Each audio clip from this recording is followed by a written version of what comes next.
مانتے ہیں، ایک کو ماننے کے لیے تیار نہیں، اور ہم تمہیں جتنا ستا رہے تو ہماری چیڑ ہمارے سامنے لگا رہے ہو، ہمارے جس سے چیڑ ہے اسی چیز کو زبان سے بول رہے ہو، ہم تمہیں اور زیادہ ستائیں گے۔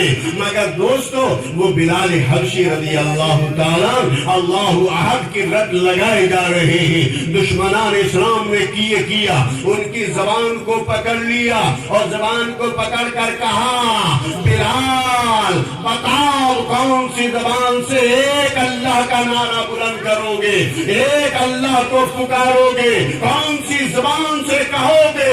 ہم نے تمہاری زبان کو پکڑ لیا، زبان کو لگام دے دیا، اب بتاؤ کون سی زبان سے کہو گے؟ ان کو نہیں معلوم تھا کہ وہ اللہ تبارک و تعالیٰ جو کنکریوں کو بولنے کی طاقت دے سکتا ہے، وہ اللہ تبارک و تعالیٰ جو کھجور کے تنے کے اندر وہ جو ہے طاقت پیدا کر سکتا ہے، وہ اللہ تبارک و تعالیٰ جو کتے کو بولنے کی طاقت دے سکتا ہے، وہ اللہ تبارک و تعالیٰ بلال حبشی رضی اللہ تعالیٰ عنہ کے اعضاء کو طاقت بولنے کی کیوں نہیں دے سکتا ہے؟ انہوں نے ایک زبان کو پکڑا، اب سے پہلے ایک زبان سے اللہ احد اللہ الصمد کے نعرے بلند ہو رہے تھے، اب زبان کی بجائے سر کے اندر سے بھی آواز آ رہی ہے، اللہ احد اللہ الصمد، ہاتھ کے اندر سے بھی اللہ احد کی آواز آ رہی ہے، سارے اعضاء سے اللہ احد اللہ الصمد کے نعرے بلند ہو رہے ہیں۔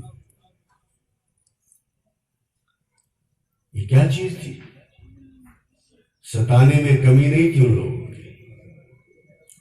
کئی حضرت یاسر رضی اللہ تعالیٰ عنہ کو دیکھتے ہوئے انگاروں پر لٹا کر گھسیٹا جا رہا ہے، وہ انگارے ان کی خون اور چربی سے بھج تو رہے ہیں، یہ وہ گوارا کر رہے ہیں مگر دامن مصطفیٰ کو چھوڑنے کے لیے تیار نہیں۔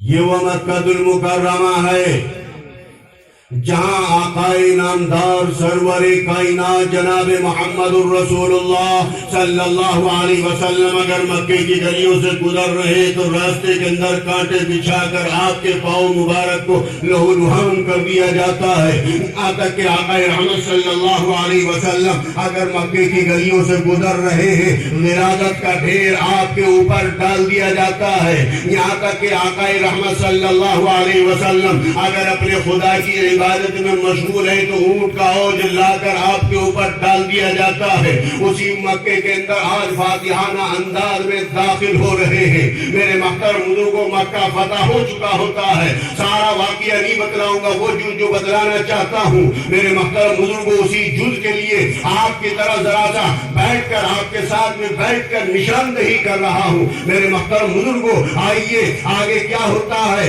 مکہ المکرمہ فتح ہو جاتا ہے، مکمل غلبہ ہو جاتا ہے، کوئی چوچرا کرنے کی کسی کے اندر ہمت اور طاقت نہیں ہے، جو آپ واقعات پیش آئے وہ الگ اپنی جگہ پر ہے، مگر اسی حالت میں نماز کا وقت ہو جاتا ہے، اذان کا وقت ہو جاتا ہے، اذان کے وقت کے لیے میرے محترم بزرگوں اب ہر انسان اس انتظار میں کھڑا ہوا ہے کہ کاش اذان دینے کے لیے مجھے بلایا جائے۔ اسی میں حضرت ابو بکر صدیق رضی اللہ تعالیٰ عنہ بھی ہے، جن کے بارے میں آقا نے ارشاد فرمایا، کہا جتنے لوگوں نے احسانات میرے اوپر کیے ہیں ان تمام انسانوں کے احسانات کا بدلہ میں نے دنیا کے اندر ادا کر دیا، اگر کسی کے احسانات کا بدلہ مجھ سے ادا نہیں ہو سکا تو ابو بکر صدیق رضی اللہ تعالیٰ عنہ ہے۔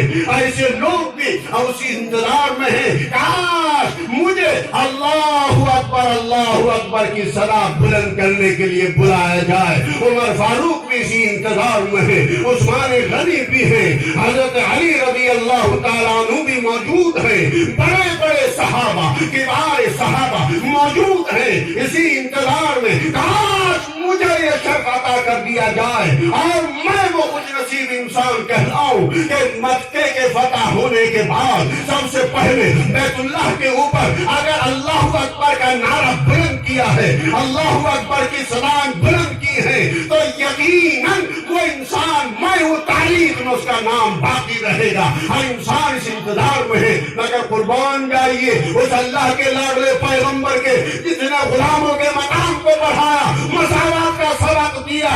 انہوں نے کسی بڑے صحابی کا نام نہیں لیا, کسی مقرب سے مقرب صحابی کا نام نہیں لیا, کسی رشتہ دار کا نام نہیں لیا, کسی خاندان والے کا نام نہیں لیا, کسی قبیلے والے کا نام نہیں لیا, بلکہ آقا رحمت صلی اللہ علیہ وسلم نے نام لیا. اور کہا بتاؤ میرا بلال کہاں ہے.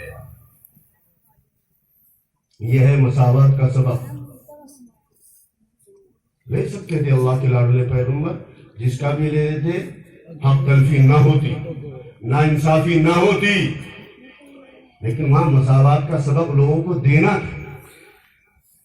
مساوات کس کو کہا جاتا ہے؟ یہ نہیں کہ بڑے کے مقام کو گھٹا دو اور چھوٹے کو اس کی جگہ لا کر کھڑے کر دو, نہیں, بلکہ بڑے کے مقام کو اپنی جگہ پر رہنے دو اور چھوٹے کو لا کر اس کی برابر میں کھڑا کر دیا جائے. اس کو مساوات کہتے ہیں, اس کو برابری کا سبق کہتے ہیں. میرے محترم بزرگوں, یہ ہے مساوات اور یہ ہے برابری. اور اس کے علاوہ دنیا والے جو کہتے ہیں ان کا عمل بھی نہیں ہے, زبان سے چلتا ہے. تو آؤ, اگر ہمیں مساوات کا سبق لینا ہے, مذہب اسلام کی آغوش میں آنا پڑے گا, مذہب اسلام کو سننا پڑے گا, مذہب اسلام کو سمجھنا پڑے گا.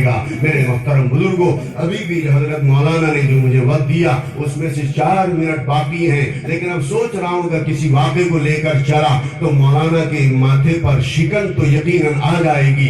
اس لیے یہ بہتر یہ ہے کہ آپ حضرات سے اپنے اسی وعدے کے اندر ذرا سا اور پختگی پیدا کر لی جائے. وہ مذہب اسلام میرے محترم بزرگوں جو سب کو پناہ دیتا ہے, سب کو اوپر اٹھاتا ہے, سب کو بلندیوں پر پہنچاتا ہے, جنت میں پہنچا کر دم لیتا ہے, اس مذہب اسلام سے آج ہمارا نوجوان روگردانی کیوں کر رہا ہے اور کیوں روگردانی کرتا ہوا چلا جا رہا ہے. میرے دوستو یاد رکھو, کان کھول کر سن لو, اگر آج ہم نہیں مانیں گے اللہ تعالیٰ زبردستی منوائے گا, پٹائی کرائے گا اور ذلیل کرائے گا, اور پھر آنا چاہیں گے تو ہماری بات سے باہر بات ہو جائے گی, سر سے اوپر پانی چلا جائے گا. اس لیے میرے محترم بزرگوں, ابھی بھی وقت ہے ماننے کا, ابھی بھی وقت ہے عزتیں ملنے کا. اگر عزتیں تلاش کرنی ہے, عزت کو عزتوں کے متلاشی ہے, عزتوں کو حاصل کرنا ہے, آؤ قرآن کی آیت پڑھو, قرآن کے پیغام کو سنا. قرآن کہہ رہا ہے وَلِلَّهِ الْعِزَّةُ وَلِرَسُولِهِ وَلِلْمُؤْمِنِينَ. اللہ کے لیے عزت, اللہ کے رسول کے لیے عزت, اللہ اور اللہ کے رسول کی بات ماننے والوں کے لیے عزت ہے. تو مانیں گے انشاءاللہ, نہیں مانیں گے؟ بس اسی کے لیے ایک اور دفعہ ہاتھ اٹھا دو, پھر میں اپنی بات کو ختم کرتا ہوں کہ انشاءاللہ نبی جیسا چہرہ ضرور بنے گا انشاءاللہ. دوستو عمل کر کے دیکھو, پھر دیکھو اللہ تعالیٰ کتنا مقام عطا فرماتا ہے, کتنی بلندی عطا فرماتا ہے, کتنی رفعتیں ہم کو ملیں گی. اللہ تبارک و تعالیٰ ہم سبھی کو عمل کی توفیق عطا فرمائے. وآخر دعوانا الحمدللہ رب العالمین. جی حضرت مفتی صاحب آپ کے ہاتھ سے ماشاءاللہ جو ہمارے مدرسے میں امسال حافظ ہوئے, جنہوں نے کلام مقدس اپنے سینے کے اندر سمویا,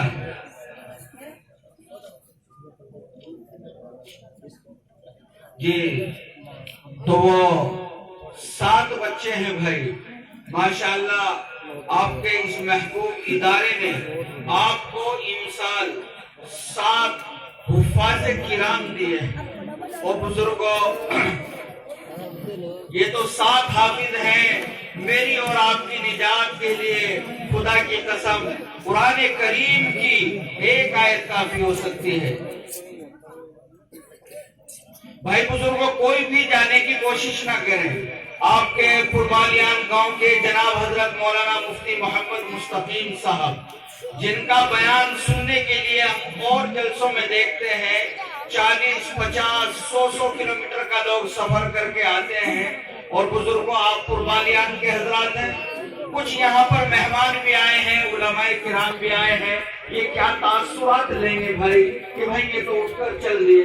نہیں نہیں نہیں نہیں, ایسا نہیں, بلکہ یہ جذبہ کرو, یہ مہمان جب تک اپنے گھر واپس نہیں جائیں گے انشاءاللہ ہم اس پنڈال سے نہیں نکلیں گے. کوئی تقاضا ہو جائے، کوئی ایسا مسئلہ ہو جائے تو آدمی اٹھ بھی سکتا ہے، ایسا بھی کوئی مسئلہ نہیں ہے، لیکن آپ حضرات بیٹھے رہیں، تشریف رکھیں۔